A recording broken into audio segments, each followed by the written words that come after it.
Hello ladies and gentlemen, my name is Sam. Today I'll be doing a new series here on the channel called EU4 tutorial thing. Okay, I'm gonna have to explain real quick. So, I just put up a video yesterday, which is my Europa Universalis series I'm doing with two friends, where it's gonna be pretty much just co-op play, where we're gonna be playing together and trying to conquer the world, or do whatever. It's a multiplayer game. It's gonna be a multiplayer series, pretty generic. We're all three of us playing Holy Roman Empire states, pretty straightforward.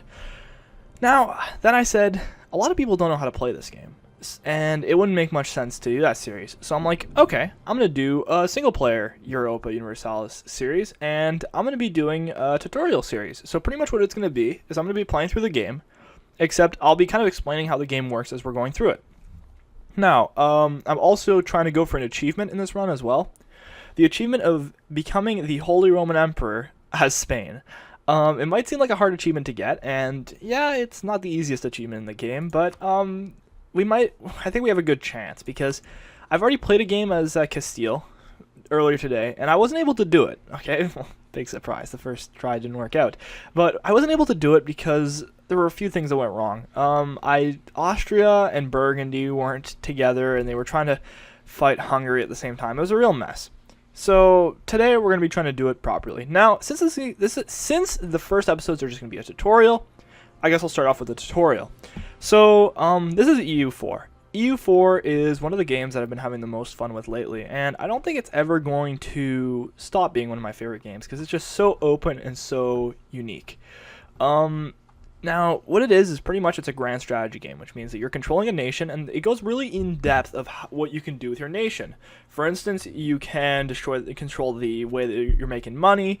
You can go to war with any other nation on the planet. You can decide who you want to be allies with, stuff like that. Now, I'm sure a lot of you know what Civ 5 is because it's one of the best-selling games on Steam. It's like that, except imagine that, except 10 times more complicated, because that's the thing with Civ 5. Civ 5 is very, very basic compared to this game. This game has a lot of very deep strategies to it. Sorry about that, I had a little burp. This game has a lot of strategies that Civ 5 doesn't. Civ 5 is much more random. Everybody starts on the same playing field, which is what I love about this game. This game is very asymmetric. So for those of you that don't know what that means it's very, very unbalanced. So France, for instance, is the strongest nation in the world, and they are in, I'd say, every game. If you're not trying to fight France directly, you'd be better off allying them, because they are a very, very strong nation. And now, a nation like tiny little Frankfurt right here, which is that little yellow guy there, they are not a very strong nation, and they usually get crushed by either Hesse or Mainz, who are their two, or who are their two neighbors. So usually they just end up crushing them. Now, the thing that makes this game so unique and so cool is that every nation in the game has a chance of being something. You can win the game. Now, there's no real win state, right? You're not always trying to be the first in the world, but it'd be cool if you could be. Every nation in the world has a chance of being number one. You can do it. It might be more difficult with Frankfurt than it is with France, but you can do it with every nation.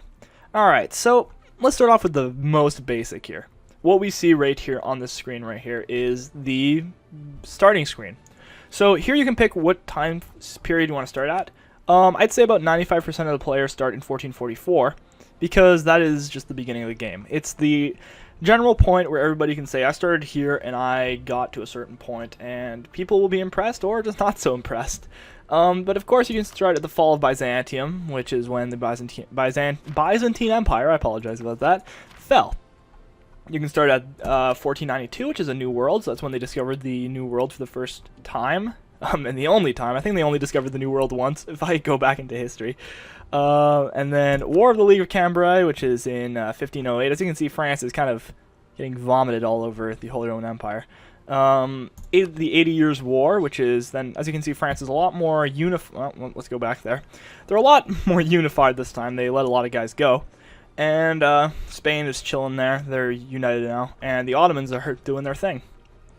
Then there's the 30 Years' War in 1618. And the War of Spanish Succession. And the War of the Quadruple Alliance. The 7 Years' War. The American War of Independence. And then you can play as the U.S. if you'd like to. So God bless America and all that stuff.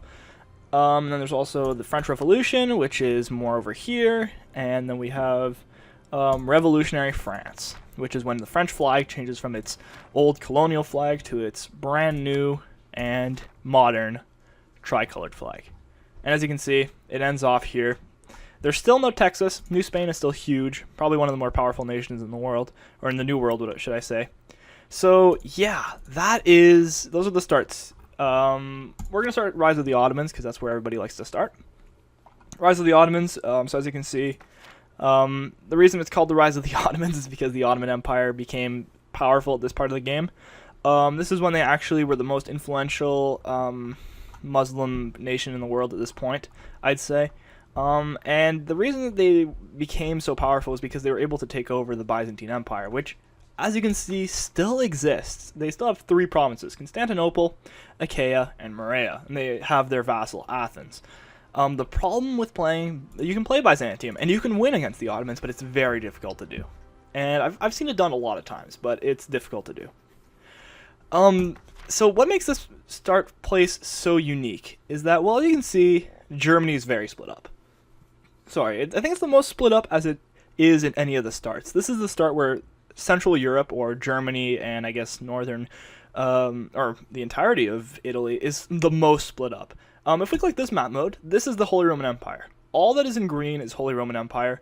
I'll get into this later. It's pretty complicated. It's one of the more complicated concepts of the game, but it's still pretty straightforward.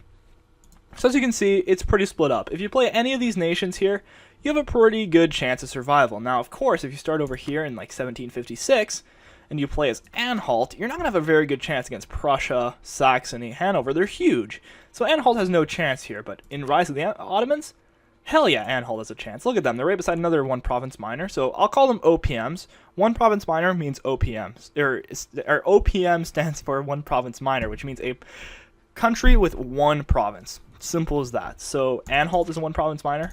Magdeburg is a one province minor. Navarra is a one province minor.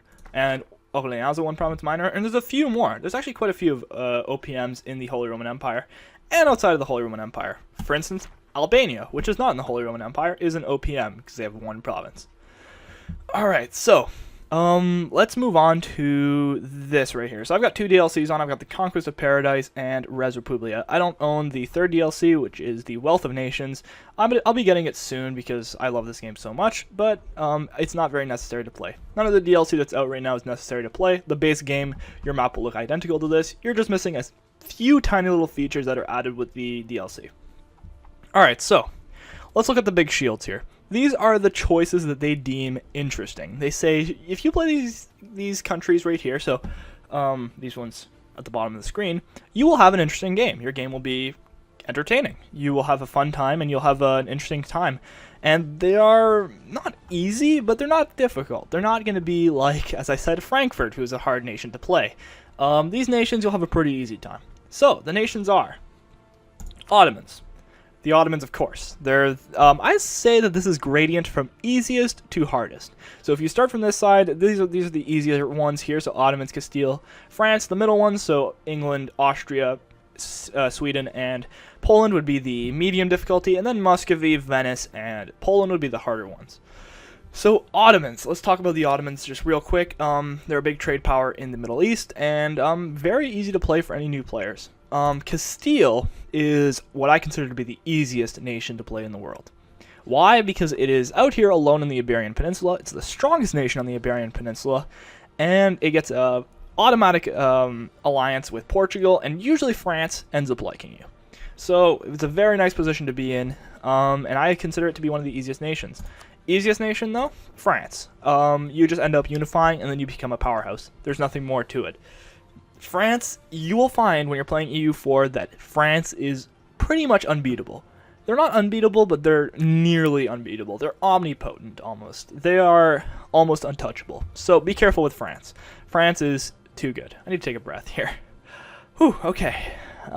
England. England is not very good in this game, sadly. England is usually pretty good in the Paradox strategy games, which is the company that made this game, Paradox. But in this game, England sadly doesn't make the cut for me. I've never seen them do very well, sadly. But when a player plays them, usually they do pretty okay. Austria. Austria is incredibly powerful because they control a gold mine in Tyrol, and they are the Holy Roman Emperor. the Holy Roman Empire Emperor from the start of the game. What that means is that they rule over the empire. They try to protect the empire, try to keep it integral. They get a whole lot more manpower for being the emperor. And usually, if there are no other human players in the empire, Austria will be the Holy Roman Emperor for the rest of the game. Because they have this imperial authority idea up here, as you can see, they get a 10% imperial authority. So they pretty much never lose the imperial seat. So that's really good. Now, the reason that they're in the middle is because they're quite difficult to play. They're difficult to keep the empire in check. Sweden. Sweden starts in a personal union with Denmark. So which means that pretty much Denmark rules over them. They can easily break off from Denmark because they have a larger army, and usually they do. I've seen Denmark being able to hold on to Norway and Sweden because they start off as owning both of them. And I've seen them be able to hold on to the two of them and integrate them into their patrimony, which is actually a very nice site, a very big site to see. And playing Denmark would be an interesting nation as well. Sweden is known as being very, very overpowered. And I don't disagree, but I don't agree. They're not overpowered, they're just very strong. They're very easily beatable because these are all very low production provinces. All the northern stuff, anything north of pretty much this point right here, so north of Lithuania, I'd say, is all really low base tax. Like, all this is very, very low taxation, very low production, kind of bad provinces. And they're huge, too. Like, this is a big province. This is probably about the size of Austria, this province alone. And it is very, very bad production. Alright, what else do we have here? We have Portugal. Portugal is, well, Portugal. They don't have much of a chance against Castile at the beginning of the game, but they are historical allies, so you can count on Castile always being on your side. Usually they go for a conquest in northern Africa, since they start with this one province, Ceuta, in Morocco. So usually they go for this whole conquest in North Africa. They're the first ones to the New World because they are the most western province. Well, not counting Ireland, which usually doesn't colonize. They're the most western province, so they usually can hit the New World first. They start with these islands here, the Azores, which gives them a perfect port for going across and finding the New World first. A very fun colonization game, but you can have trouble with revolts in northern Africa, so I would be a warning, because Portugal is kind of on the harder side. Muscovy. This is the one nation that I disagree. I don't think it should be there. I think it should be more on this side, because Muscovy 9 times out of 10 becomes Russia, and Russia controls all of this. All of this. They end up taking all of this wasteland here, all the land that's not colonized, and then they usually can move into Oirat, Manchu, and even into China, which is Ming in this game. It's called Ming. They can usually go into there and wreck some shit. So Muscovy is a very fun game, very easy to play. If you're new to the game, then Muscovy is an easy choice to pick. Venice is one of the hardest nations to play on this list. Why? Because they have a direct border with Austria. Also, they didn't make the cut. They're not in the HRE. So they're not in the... HRE means Holy Roman Empire, by the way. So if I say HRE, it's Holy Roman Empire. Now, they're not in the empire, as you can see. They have yellow and green lines across them, which means they control land that is owned by the Holy Roman Empire, but they're not actually in it. So if they decide to go to war with anybody in the empire, Austria will get called in. Very bad news for Venice. And finally, Poland. Poland is the hardest nation on this list. I agree with that because they are squished between Hungary and Lithuania. Hungary usually picks up an alliance with France. Lithuania is just very powerful because they have some high base taxes for the north, and they can get a pretty large army. So poor Poland gets stuck between the two. The thing with Poland, though, is that they are a really, really interesting nation to play because they're surrounded by stuff that's not in the Holy Roman Empire, so if they can do well, they can really start snowballing off of Hungarian provinces and Lithuanian provinces. Interesting game. Usually they're a early game powerhouse, late game, they just kind of fall apart. So I wouldn't suggest playing Poland in the first playthrough. But today, we're going to be playing Castile.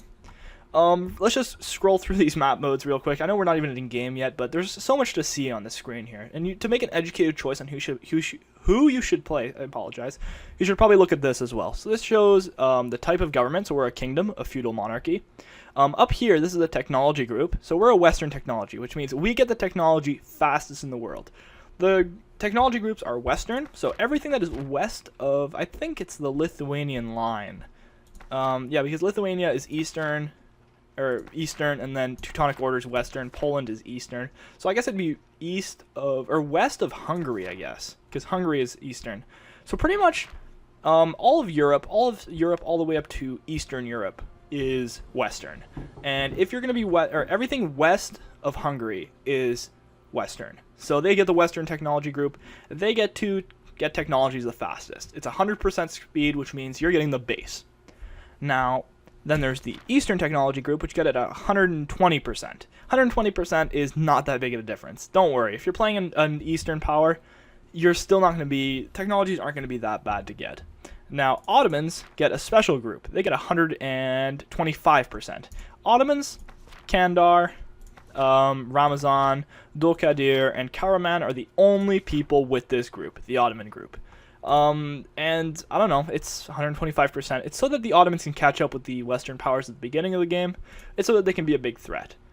Now, the next in the list is the Muslim group. Muslims get 140%, so it's a pretty big hit to your technology. It's almost 1.5 times the speed of the Western guys. Even though Morocco is even right across the sea from Castile, who's getting Western technology, the Moroccans are getting Muslim because they are Muslims. The next in line would be, I think the next in line, Sub-Saharan is, no, that's very expensive. I'd say, I think it's Nomad next, or Chinese, or, no, I think it's Indian next. Indian is at 150%. Yeah, Indian is at 150%, so everything in India today, so about all of this, is all in the Indian group. So they all get 150%, so you can't expect them to be the same level as the Western people. And if we go to China, the Chinese group have 160%, so that's really rough. 160, you're way behind. Which is kind of ironic, because to think about it, China was always ahead of the Western world. They invented gunpowder, they invented paper, they invented the compass, they invented a whole lot of inventions that then ended up coming to Europe. It's very weird that they would get a lower technology group. But anyways, China, one of the most overpowered countries in the game. It's a fun game if you want to try it out. And I think the Japanese get a different group. No, they don't. So, yeah, they all get Chinese. And then with that, I think there's two more groups. There's the Nomad group, which get 175%. The Nomads are Timurids, Nogai, Kazan, Uzbek, and Golden Horde, Crimea, Akkoyonlu, Kwarakwoyonlu, and Changte, Oirat, Mongolia, and Manchu. Those are the hordes. The hordes play completely differently than the other nations in the game, and it's not explained anywhere in the game how to play a horde. I might do a separate tutorial on how to play a horde, but the thing with hordes is that they're very hard to play. So I wouldn't suggest playing a horde to start off with, or even if you're just playing your second game or third game, don't even try a horde. Wait a little bit and then try a horde like Timurids. Timurids is one of the hordes that does the best usually, and I would suggest playing them as one of your first hordes. But stay away from them for your first games. They're kind of hard to play. Then finally we got the Sub-Saharan group, which is at 200%, so those guys are getting really, really slow technologies. You got to be these guys get destroyed by the Western world, and it's very sad because they're very hard to play. Now, Ethiopia is an interesting nation as well because they are the only Christian nation that is Sub-Saharan. So they can do quite a bit with their changing religions and being friends with other Christians. But again, it's hard to play them because they're Sub-Saharan. Then if we head over to the New World, I think there's South American. They get a 250% penalty, which means they are pretty much unplayable. Well, not unplayable, but very hard to play, because you cannot get technologies with them nearly fast enough. By the time the people from the West, so from the Old World, so from Europe, are in the New World, you're not even enough to defend. You're not going to have the technology to defend, so they're just going to march all over you and destroy you. And I think Mesoamerican have a different one too. Yeah, Mesoamerican get 250%. North American get 300. Holy shit! Wait a second here. Mesoamerican are at a 250% more expensive, so 150%. South American are at 150%. Yeah, and then North American have the worst technology group in the game at 350% more expensive. So it is literally impossible to get technologies as them because you cannot get enough points to actually afford them. So it's very hard to do. All right, well, that is the screen right here. Let's pick Castile. There's one more box here, Iron Man mode, which means you cannot load save files. This is how you get achievements, by the way. You can only get achievements when you're playing in Iron Man mode. I wouldn't suggest your first game play in Iron Man mode. I'd suggest playing a game where you can just reload saves and just try again.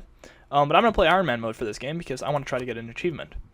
and we're gonna play Castile because they become Spain. So let's play. And it's gonna take a while here. All right, it's gonna ask me to save this. We're gonna call it Castile LP for Let's Play. Start Iron Man. And we're gonna come right into game here. I think we're gonna end the episode off here because this has been going on for quite a while, I think. Let me check my timer right now. We have 1 minute and 47 seconds till 20 minutes. I'd say it's been about 20 minutes. So we're gonna end it off here. Next episode, we're actually gonna get into the gameplay. Actually gonna explain how this game works. So yeah, thanks for watching, guys. As always, if you could leave a like and subscribe, that'd be much appreciated. Same for 3 likes on this video, as always. So thanks for watching, and I'll see you guys next time.